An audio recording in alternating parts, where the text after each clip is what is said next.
Hello and welcome to iskipper.net. This is lesson 25, taking fixes. A fix is just a way of using the environment around you and the information that's given to the to put a position on the chart, which is, as a day skipper, is very important.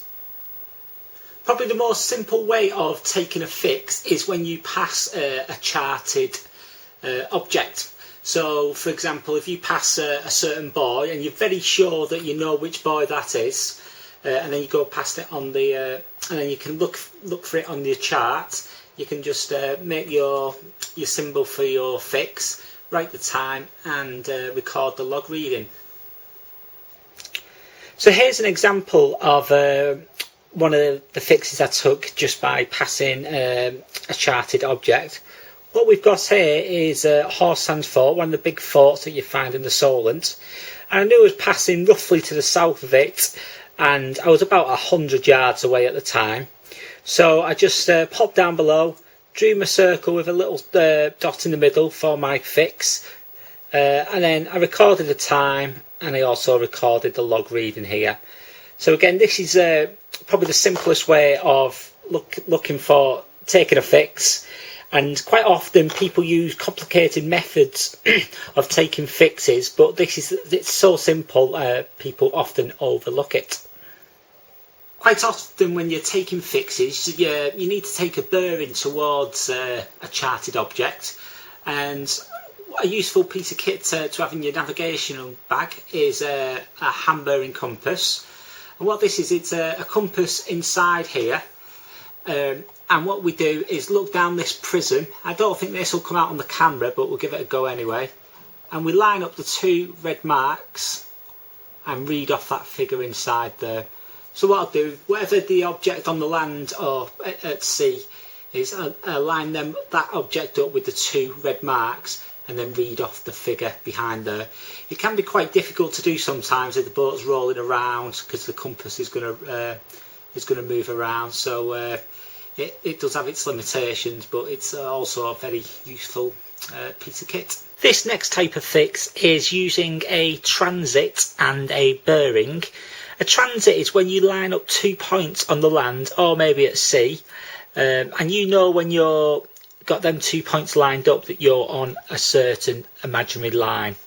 So the transit I'm going to use it's quite a famous one coming out of Portsmouth. It's this line here. It's actually drawn onto the chart already, and it's this war memorial and this building. And I know, and when I've got them 2 points lined up as I sailed out, I know that I'm on this imaginary line at some point. The problem is I don't know how far along that line I am. So what I did, I took a bearing to this light at the end of the headland, and that was 285. Plotted that onto the chart, obviously applying variation to get a true bearing, and where that crossed that line, that is my fix. So what I've got is my time and my log reading. So that is a transit and a bearing.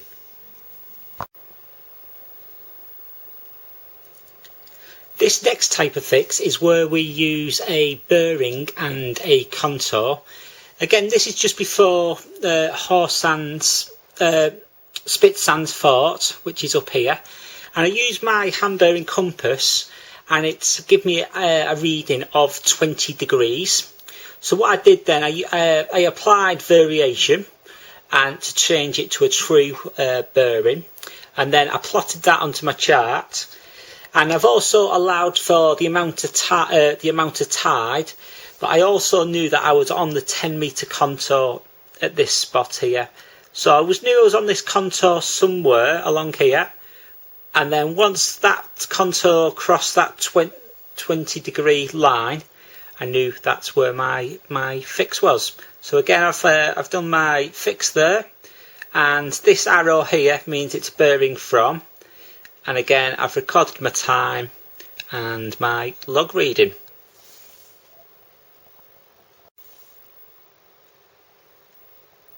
So the next type of fix is what we call a 3-point fix.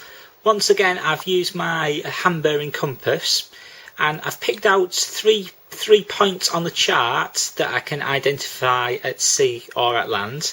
So we've got the fort here, we've got this light, and then we've got this pier. I'm actually travelling towards the fort here. So what I need to do is, because I'm actually still travelling as I'm doing this, there's going to be a margin for error. So if I take this one first, this bearing towards here, and because these bearings are going to change the most, so I'll take this one first, and this one, and then this one. Once again, I need to apply variation to change it to a true bearing, and then I've plotted the 3 points on. And quite often there is a margin of error with this method, and you get what we call a cock's hat. So we can kind of assume that we're somewhere in this triangle. If you were doing this in an emergency situation and maybe relaying your coordinates to the Coast Guard, I would maybe suggest putting your estimated your position closest to the nearest hazard. But for mostly, you can just guess that you're in the centre. If your cock's hat is absolutely is huge, like I don't know, depending on the scale of things, if it's a few miles, you can kind of disregard that and try and get another way of fixing. But if it's nice and neat, this is a few cables wide, you can assume that it's a fairly good fix.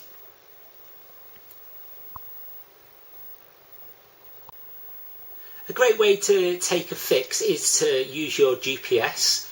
If you take the lat and long reading off your GPS and then plot it onto the chart, that's a fantastic way of taking a fix. There could be for lots of different reasons your GPS may be out. The vast majority of the time it's pretty much spot on, but for the times that you need to kind of back it up, which I suggest backing it up all the time, and maybe just take a quick bearing on something and just see that bearing kind of correlates with what your GPS is saying. If them two things say that you're in the same place, that's great. If one of them's out, don't ignore it and investigate further.